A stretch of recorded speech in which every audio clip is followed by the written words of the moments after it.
Señor le bendiga en esta hermosa noche. Damos gracias a Dios por el privilegio que nos da de poder estar aquí.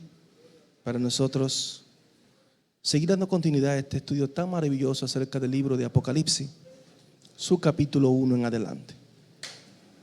Sé que nuestras vidas serán edificadas a través de este estudio y que nos va a ayudar a tener una cosmovisión más amplia y clara de lo que es el libro de Apocalipsis y también de lo que es nuestro Señor y Salvador Jesucristo. Hemos venido tocando algunos puntos muy interesantes. Hemos hablado acerca del autor de este libro, a quien se le atribuye, las objeciones que tuvo en un momento determinado, la fecha de este libro, que aunque algunos autores hablan de la fecha del 64 por ahí, en la época de Nerón, la mayoría de eruditos coinciden que este libro fue escrito entre el 81 y el 96 en el gobierno de Domiciano. Pero donde más coinciden es que posiblemente fue en la fecha del 95 al 96, después de Jesucristo, fecha de cuando fue escrito el libro de Apocalipsis, atribuido a Juan, y explicamos el porqué. Los destinatarios, las 7 iglesias, que la Biblia pues le manda un mensaje a las iglesias que están en Asia Menor. Habían otras, pero hace mención a estas 7, aunque se quedaron algunas fuera de ella, como la de Colosa, Hierápolis y Troas. Esas no fueron incluidas, pero a estas iglesias fue que se le mandó este mensaje. La naturaleza, el propósito de este libro, la naturaleza profética, que habla de los acontecimientos futuros. Amén. Y también para fortalecer a los creyentes y traer consolación a los que estaban sufriendo por el testimonio de su fe. En ese momento dado, ustedes saben que la iglesia estaba siendo perseguida y lamentablemente el evangelio era considerado una especie de religión ilegal, podríamos decir así. O sea que fueron momentos bien difíciles para los cristianos de esa época, mucha persecución y muchos abusos también hubo en la iglesia del Señor. Así que esperamos que cada uno de estos puntos podamos asimilarlo, ponerlo en práctica, entender el propósito que Dios tiene para con nosotros, porque de verdad que el propósito de Dios es grande. Hicimos mención también de los métodos de interpretación utilizados y hablamos del preterista, hablamos del historicista, hablamos del idealista y hablamos del futurista. Nosotros nos identificamos más con el futurista, entendiendo que del capítulo ya 4 en adelante, todos estos son eventos que han de acontecer y que todavía están pendientes. Y para nosotros poder entender este libro tan hermoso y con un contenido vasto y algunas veces difícil de entender, porque no podemos decir que es fácil. Yo sé que algunos tienen la osadía de decir que esto es un libro fácil, que el mismo nombre lo dice, que es revelación. Quiero decirle que no es tan sencillo. No es tan sencillo. Este libro de Apocalipsis tiene algo muy importante en él, y son los simbolismos. Los simbolismos donde muchos comenzamos a patalear y a decir, bueno, ahí se complica la situación. Dentro de ellos están los numéricos. Estos números son utilizados por Juan y usa es el lenguaje figurativo en muchos lugares y vemos que estos números cumplen un objetivo. Por ejemplo, los numéricos, vemos que la Biblia habla acerca de ellos y uno de los números que nosotros pues entendemos que es el número perfecto, que es el número 7, el número con el cual identificamos al Señor, es muy utilizado en el Apocalipsis. Y estos números, el 7, símbolo de perfección, en el libro aparece 7 bienaventuranzas. Por ejemplo, en el capítulo 1, versículo 3, es bueno que usted lo apunte, todo relacionado con el 7. Capítulo 14, versículo 13. Capítulo 1, versículo 3. Capítulo 14, versículo 3. Capítulo 16, verso 15. 19, 9. Estamos en Apocalipsis, no tienen que poner el libro. 19, 9. 20, 6. Capítulo 20, verso 6. Capítulo 22, verso 7. Y verso 14. Todo ahí mismo. Entonces, vemos en el capítulo 2 y capítulo 3 el mensaje a las 7 iglesias. Son 7 iglesias escogidas. Vemos también los 7 sellos. Vemos las 7 trompetas y vemos las 7 copas. Todo esto relacionado con el 7. También hay 7 alabanzas al Cordero. 7 alabanzas. Nos vamos al capítulo 5, 12. Hay 7 alabanzas. 7 alabanzas al Padre. Capítulo 7, verso 12. Se hace referencia a 7 seres celestiales. 7 seres celestiales. 7. Capítulo 14 hace referencia a 7 espíritus delante del trono. Capítulo 14. 7 espíritus delante del trono. Y sigue la lista de los 7. Vemos que en el capítulo 1 también, verso 4, Cristo tiene 7 estrellas en su mano. 7 estrellas en su mano. Y en el capítulo 1, verso 16, aparece 7 cuernos y 7 ojos.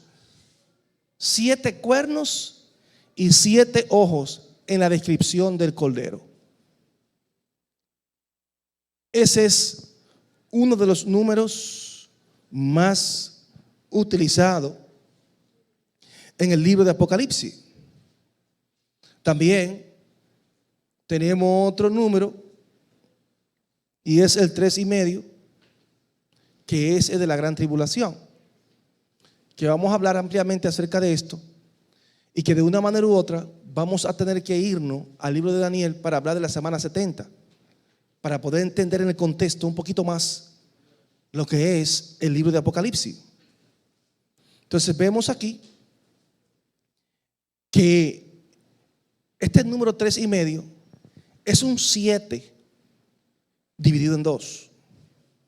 Los 3 años y medio donde el anticristo va a mostrar un gobierno de paz. Estoy hablando de la semana 70.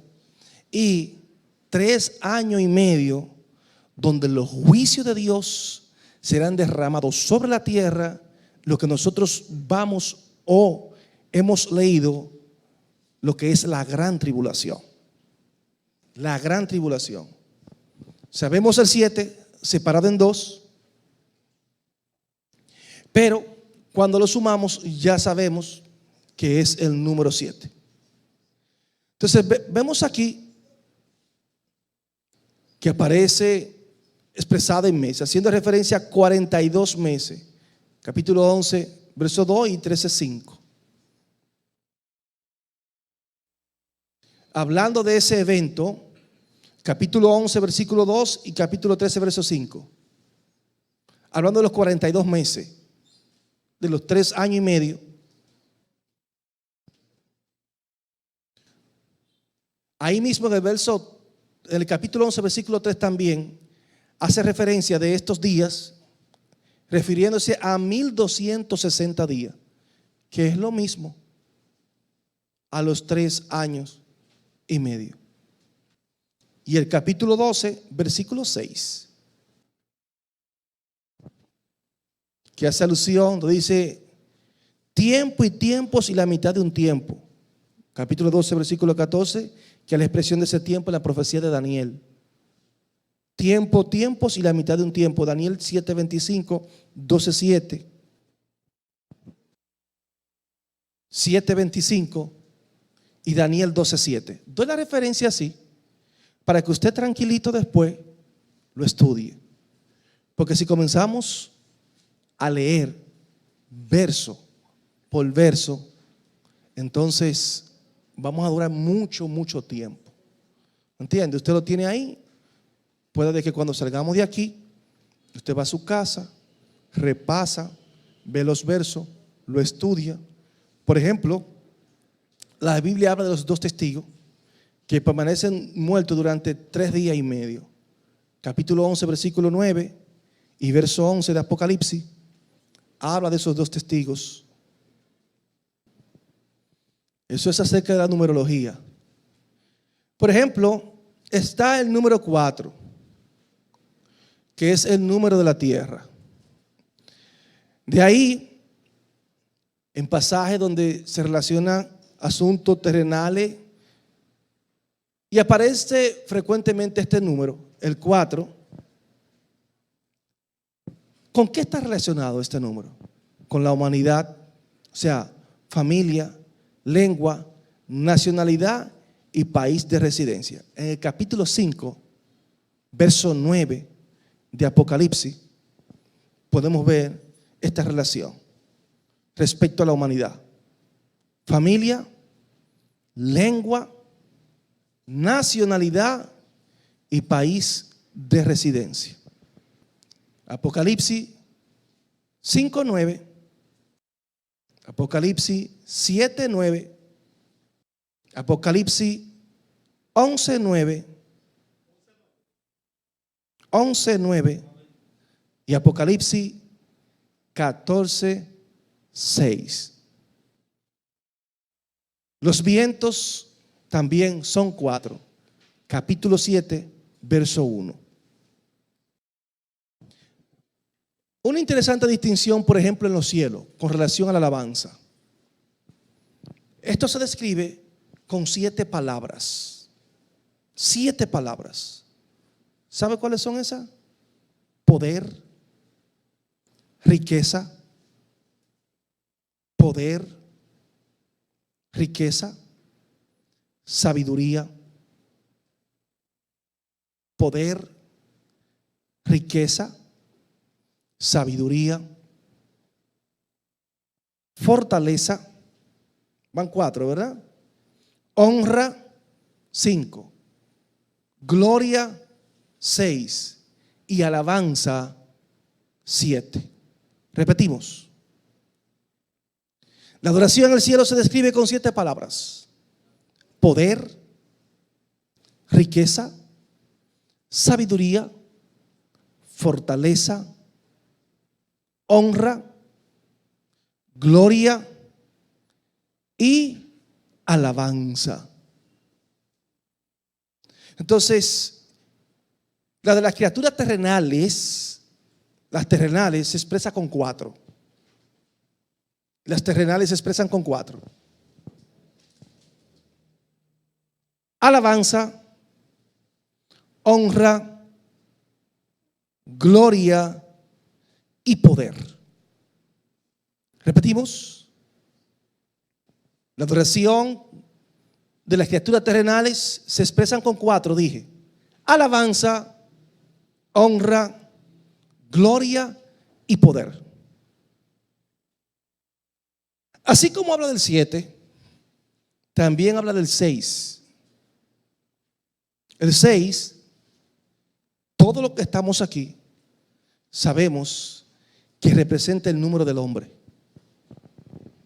El 7 es la perfección, pero el 6 representa el número del hombre. O sea, lo que manifiesta es el estado de la imperfección humana, de esa naturaleza caída, el 6. Y vemos que la Biblia, en Apocalipsis, su capítulo 13, versículo 18, habla del sello de la bestia. Y habla de un número que lo identifica. Y su número es un número de hombre y es 666. 666. Para que podamos entender el incremento del pecado en el hombre y su sistema humanista. También la Biblia habla de otro número muy importante en el Apocalipsis, y es, en reiteradas ocasiones hace mención del número 10. Número 10. El número 10 simboliza la perfección matemática. El 10. O sea, lo que es algo completo. Eso es el 10.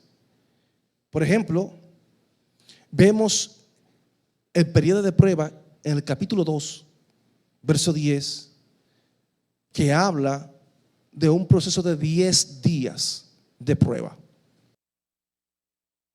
Capítulo 2, verso 10, habla de un proceso de prueba por 10 días. En el capítulo 12, verso 3, habla de un dragón escarlata que tiene 10 cuernos. Capítulo 12, verso 3, habla de un dragón escarlata con 10 cuernos. Entonces, es de la misma manera que en el capítulo 13, versículo 1, simboliza el poder completo del anticristo. Capítulo 13, versículo 1, simboliza el poder completo del anticristo. El número 12, el cual nosotros estamos acostumbrados a verlo en la Biblia. El número 12 simboliza el reino de Dios. 12, el reino de Dios y el pueblo del pacto. Número 12 simboliza el reino de Dios y el pueblo del pacto. Ese es el número 12.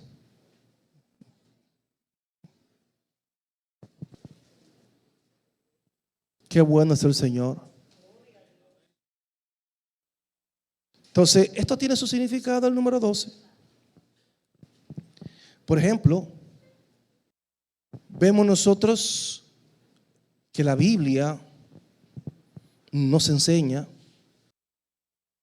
a los ancianos como 24 en el capítulo 4, versículo 10. Anciano que habla de los 24, que es un doble de 12. Habla de las 12 que son las estrellas vinculadas con la visión de la mujer. Capítulo 12, verso 1.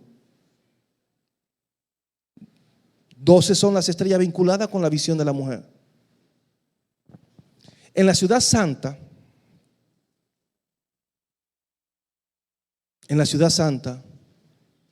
la Biblia nos habla de 12 puertas.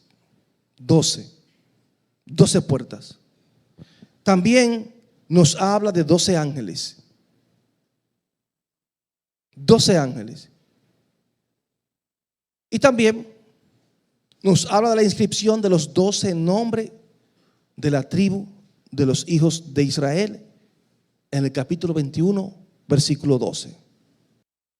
Capítulo 21, versículo 12, la inscripción de los 12 nombres de la tribu de los hijos de Israel. Pero también En el capítulo 22, verso 2, nos habla del árbol de la vida que tenía ¿cuántos frutos? 12 frutos. 12 frutos. El árbol de la vida. Apocalipsis capítulo 22, versículo 2. Estos números, y es bueno que nosotros le pongamos atención, porque hay que tratar cada día, amado, de saber que los números en el libro de Apocalipsis son muy, pero muy importantes para su interpretación. Bien. También otro número es el 3. El 3 es empleado para denotar lo que es la deidad de Dios. Amén. Dios Hijo, Dios Padre, Dios Espíritu Santo. Así lo entendemos. En Apocalipsis 1:4, ahí podemos ver 1:4 y verso 5. Isaías, su capítulo 6, verso 3, también. Isaías 6:3.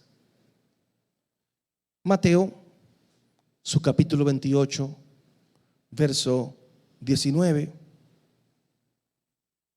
Mateo 28:19. Y segunda de Corintios, su capítulo 13, verso 14. El número 3 aparece como 10 veces en el Apocalipsis. Un número que ha tenido un significado especial desde la antigüedad. El número 3 aparece más de 100 veces en las Escrituras para denotar personas, cosas, amén, tanto sagradas, seculares, en tiempo y eventos. Sabemos, por ejemplo, en el Génesis, vemos en el capítulo 1, versículo 3, la palabra Elohim. Elohim significa Dios. Por ese Dios, Elohim, es plural, no es singular. Dese cuenta que cuando el Señor está hablando dice hagamos, no voy a hacer, hagamos. O sea, Él no está solo en la creación. Hay otros que están participando con Él.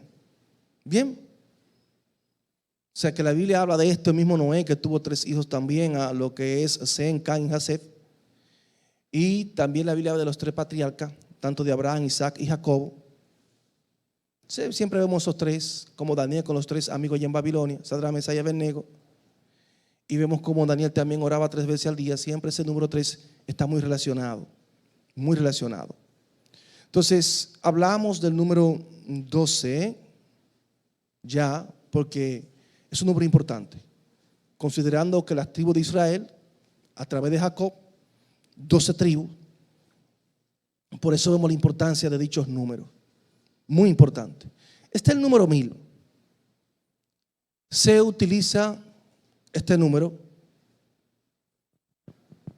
como símbolo de mucho tiempo. La Biblia dice que para el Señor un día es como 1000 años, 1000 años es como un día. Eso dice la Biblia. Y quiero decirle que el Apocalipsis habla de un milenio, donde se va a establecer 1000 años de un reinado de paz. Vamos a ver 2 posturas teológicas, eso más adelante, eso no es ahora, acerca de este milenio. La postura que otros hermanos en Cristo creen que son amileniaristas, y nosotros que creemos que habrá un reino establecido en la tierra, de la cual usted y yo vamos a formar parte. Amén. También habla de los 144,000 También esto tiene su significado, muy utilizado también, este número de los 144,000. Eso para nosotros poder entender un poquito cuando estemos navegando dentro del libro de Apocalipsis. Está lo cromático relacionado con los colores en el Apocalipsis. Por ejemplo, aunque habla de número, también habla de colores. El blanco. El blanco tiene un significado en el Apocalipsis. El blanco significa pureza.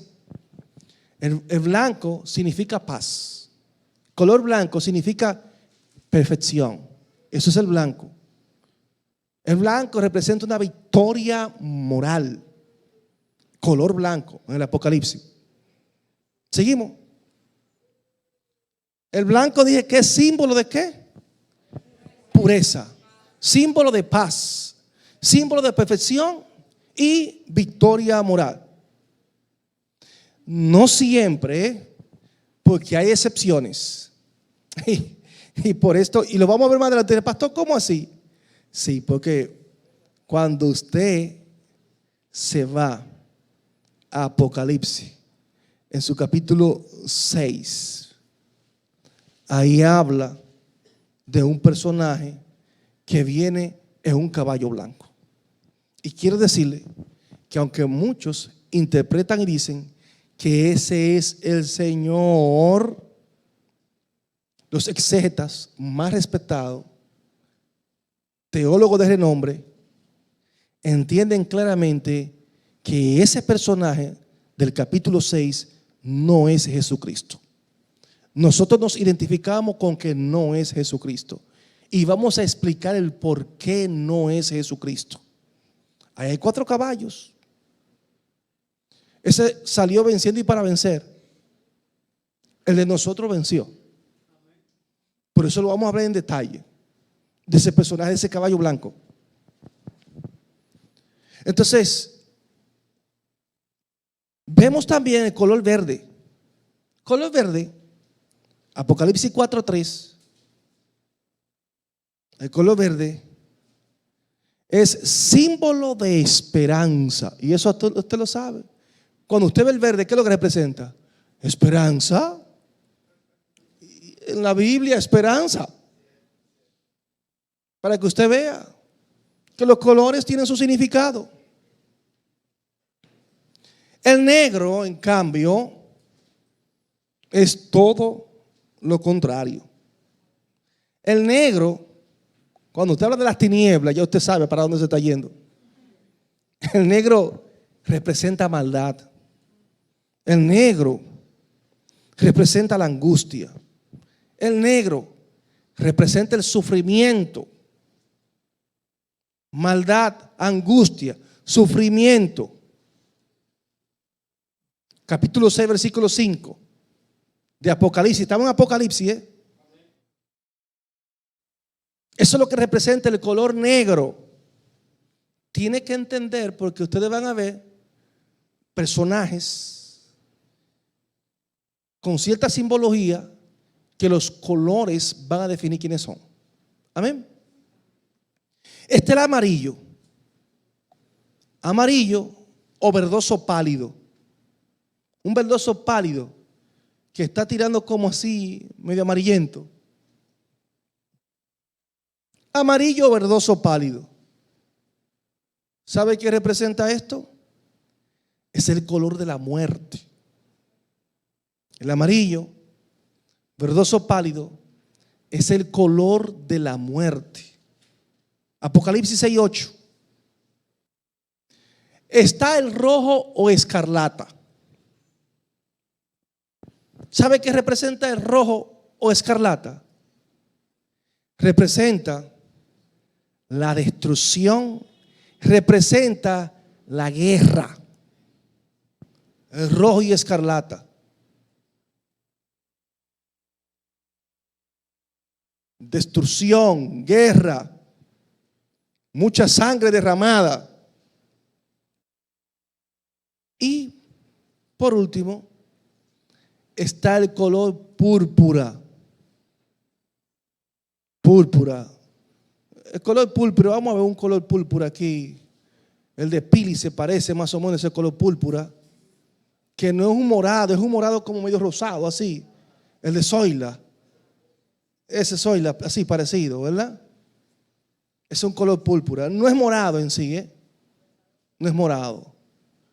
Entonces, ese color que habla la Biblia, el Apocalipsis 17:4, representa realeza, lujo, voluptuosidad. Representa realeza, lujo, opulencia.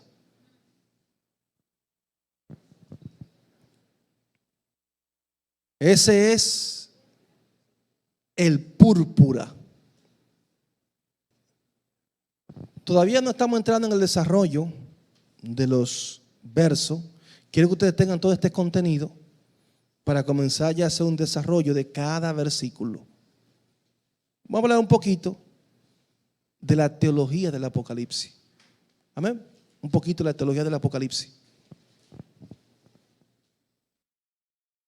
Por ejemplo, el Apocalipsis tuvo sus adversarios, personas que no quisieron aceptarlo como canónico, en otras palabras, como inspirado. Pero este libro manifiesta su unidad con lo que es el Nuevo Testamento y con el resto de todas las Escrituras. Vemos también que tiene sus congruencias doctrinales muy arraigados en los principios de la palabra del Señor. ¿Qué sobresale en este libro? Sobresale lo que es la escatología, sobresale lo que es la cristología en este libro de Apocalipsis. Escatología, cristología. Cuando hablamos de escatología es la ciencia que estudia los eventos futuros. Cuando hablamos de la cristología que estudiamos hace un tiempito atrás, es la ciencia que estudia la persona de Cristo. Esos son de los dos que sobresalen, pero también hay una gran gama de enseñanza teológica en el mismo. Estos son los dos que más sobresalen. Por ejemplo, ¿qué doctrina nosotros podemos ver teológicamente hablando en el libro de Apocalipsis? La doctrina de Dios. Amén. Sobresale la doctrina de la Trinidad en el libro de Apocalipsis. Sobresale la doctrina de la Trinidad. A la misma vez, también podemos ver un gran énfasis en lo que es la unidad esencial de Dios. La unidad esencial de Dios. Por ejemplo, Juan dice, gracia y paz. Eso es Juan hablando a sus lectores. Y dice, del que es y que era y que ha de venir, es decir, Dios Padre, de los 7 espíritus que están delante del trono, esto es del Espíritu Santo, y de Jesucristo, que lo presenta como el testigo fiel, capítulo 1, versículos 4 y 5. ¿Qué hace Juan? ¿Qué revela Juan? En el capítulo 4, versículo 11, allí Juan presenta a Dios como el soberano creador. El soberano creador. O sea, nadie puede cuestionar al Todopoderoso. Nadie. Él es absoluto. De Él es el poder. Y Él hace como Él quiera. Y nadie ha sido su consejero. Ahí habla de la soberanía del Creador. Y habla de que es digno de recibir la gloria, la honra y el poder. ¿Por qué? Porque Él es el creador y a la vez también, no solamente el creador, sino que Él es sustentador providencial del universo. Y eso podemos verlo en el capítulo 10, versículo 6. Capítulo 10, verso 6. El Señor es presentado como rey. Es presentado como juez. ¿De qué? Del universo. Esa es la presentación. Lo que el libro de Apocalipsis está revelando a todo el mundo. Apocalipsis 4:2. Vemos allí, y en el verso 3 y 5, Juan ve en el trono a uno sentado. Y ese que está sentado está lleno de majestad y gloria. Lleno de majestad y gloria. Ahí el verso 3 y 5 del capítulo 4. ¿Qué están haciendo con el que está allí sentado? Dice, le están adorando, le sirven, le temen. Si se va al capítulo 5, verso 1, 5:1, ¿qué vamos a ver aquí? Y el capítulo 7, verso 15, también. Quien hace nueva todas las cosas. 21:5. Estamos en Apocalipsis, ¿eh? No nos vamos a salir de ahí. 5. Es quien hace nueva todas las cosas. Vemos en el capítulo 22, versículo 1, que de su trono fluye la bendición. Es de Dios que viene la bendición, amado. Dice, un río limpio, limpio de agua de vida. Wow, Dios del cielo. Sí que vale la pena servir a Dios, amado. Vale la pena.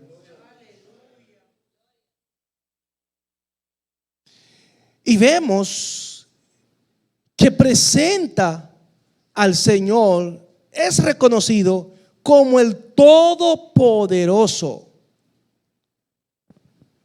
La palabra que utiliza aquí es en el griego Hopatonkrator. En todo el Nuevo Testamento, este vocablo solamente aparece en el Apocalipsis.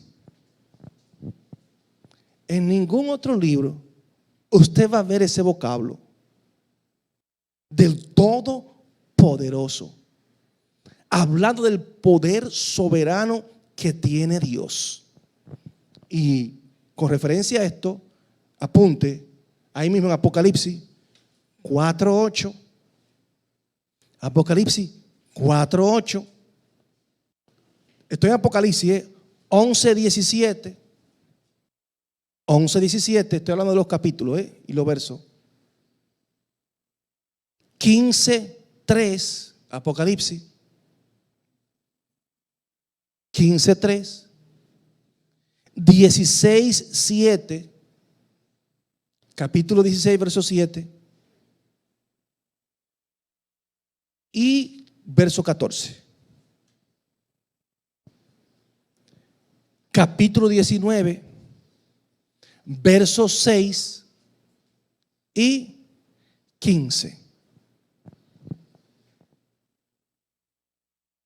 Entonces, este libro de Apocalipsis destaca algo muy importante. Y destaca la gloria de Dios. Ustedes ven que nosotros hablamos de la gloria de Dios, pero de verdad nosotros no conocemos lo que es la gloria del Señor. Si la gente conociera lo que es la gloria de Dios, amado, ay, Señor Dios. ¿Te cuenta? Que Moisés tuvo una experiencia con la gloria de Dios y el pueblo huyó de ese lugar. Y el monte tembló, se estremecía por la gloria de Dios manifiesta. O sea, la gloria de Dios no es cualquier cosa. Entonces vemos aquí cómo destaca Juan lo que es la gloria de Dios. Capítulo 4, versículo 11. Ahí mismo. Apocalipsis, amado. 4:11, 7:12 y 19:2. Vemos cómo el Señor es glorificado por los que están allí a su alrededor. Le adoran de día, de noche. Le adoran allí como Él merece. Y vemos en Apocalipsis 15:8 eso, lo que está sucediendo allí. El templo se llenó de humo por la gloria de Dios. La gloria de Dios se llenó el templo. Y esto sucedió cuando Salomón hace la dedicación en primer libro de Reyes, su capítulo 8, versículo 10. Allí vemos esa nube espesa de la gloria del Señor. El capítulo 8 del primer libro de Reyes, versículos 10 y 11. En el capítulo 14, versículo 7 de Apocalipsis, vemos el ángel. ¿Qué tiene este ángel? Este ángel tiene el evangelio eterno. ¿Qué hace este ángel? Vuela por toda la tierra, volando. ¿Con qué? Con el evangelio eterno. Y llama a todos los hombres a temer y darle gloria a Dios. Temer y darle gloria. Amado, ustedes ven que la gente dice que se burla de Dios y que esto, amado. Vendrán tiempos que la tierra, los poderosos, querrán esconderse por el error que han cometido de querer burlarse de Dios y creer que ellos son dioses. Y lo vamos a ver esto, porque Apocalipsis habla de los generales, de los capitanes, de los poderosos, cómo huyen, deseando hasta la muerte, amado. A Dios la gloria, de verdad que sí. Dios es bueno. Entonces, en el capítulo 21, versículo 11, la nueva Jerusalén. La nueva Jerusalén. ¿Qué tiene la nueva Jerusalén? Tiene la gloria de Dios. La nueva Jerusalén. Y lo más importante es que no hay necesidad allí ni de sol ni de luna. ¿De qué es capaz la gloria de Dios? El verso 21, capítulo 21, versículo 23, dice: porque la gloria de Dios la ilumina totalmente. Esta ciudad no usa planta eléctrica. Oiga esto. No lo hay, ni energía eólica. No, para nada, ni solar tampoco. Ni está conectada a la CDE. Para que ustedes vean. O sea, ese es un privilegio tan grande, amado. Dice la Biblia que la gloria de Dios alumbra todo aquel lugar. Y lo mejor, no se paga energía eléctrica. Y es 24/7. Pero en ese lugar se va a perder hasta la noción del tiempo. Se va a perder. Porque allí no se cuentan los días. En la eternidad no se cuentan los días.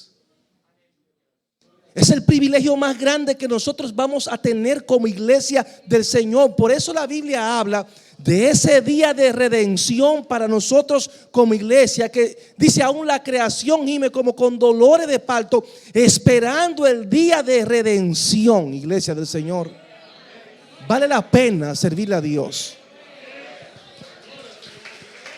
Vale la pena.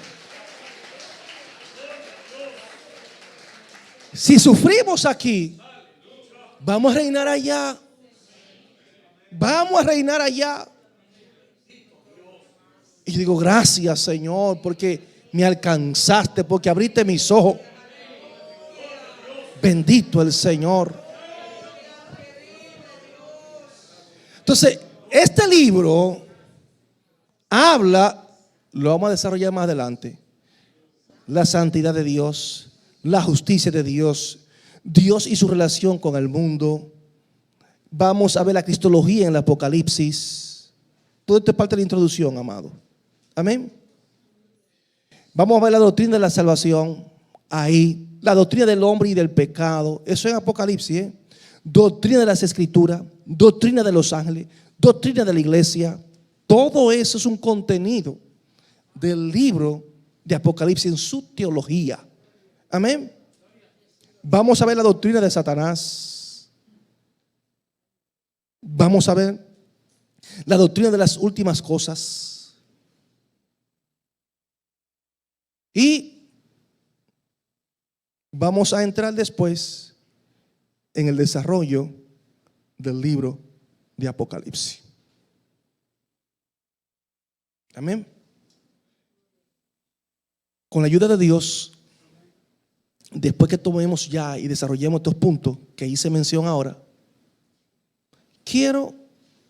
voy a ver cómo coordinamos, si cuando nos toque hablar de este tema como introducción, un preludio, entrar con algunos capítulos de Daniel para poder entender más ampliamente lo que es el Apocalipsis. Porque hablar de la gran tribulación, del arrebatamiento, que vamos a hablar de esto, un tema controversial, tenemos que usar el libro de Daniel. Tenemos que hablar de la semana 70. Si no, no vamos a caer ahí. Porque Daniel y Apocalipsis están muy relacionados con estos tiempos escatológicos. Yo espero que el contenido de hoy, amado, lo tomemos, lo pongamos, lo estudiemos. Yo les resumí los versos, porque si comenzamos a leer cada verso, amado, aquí vamos a durar 4 años. Pero usted responsablemente va a su casa, comienza a analizar todo el contenido, y si en esta noche hay alguna pregunta al respecto, algún aporte que usted quiera hacer, siempre estamos abiertos a escucharle. Amén. Siempre estamos abiertos a escucharle. Cualquier persona que entienda que haya un aporte, alguna duda en lo que hemos expuesto, si todo está entendido, pues tranquilo. Qué lindo. Damos gloria a Dios, amado, en esta hermosa noche. Señor los bendiga a todos. Amén. Gracias por participar del desarrollo de este maravilloso estudio. Y yo sé que cuando comencemos a desarrollar vamos a ir chupándonos los dedos. Sí, porque los versos tienen una esencia. Esto apenas es introducción, lo que estamos haciendo. Pero ya cuando comenzamos textualmente a leer cada verso y a desarrollar cada palabra de ese verso, amado, el que ama la palabra lo va a disfrutar. Porque nosotros vamos a tratar de sacarle todo el contenido a cada versículo, a cada palabra. Ahí tranquilito, vamos a sacarle todo. ¿Entiendes? No somos un escatólogo ni nada, pero dentro de las posibilidades, como un estudioso de la palabra, vamos a tratar de dar lo mejor de nosotros. Amén. Que todos seamos edificados.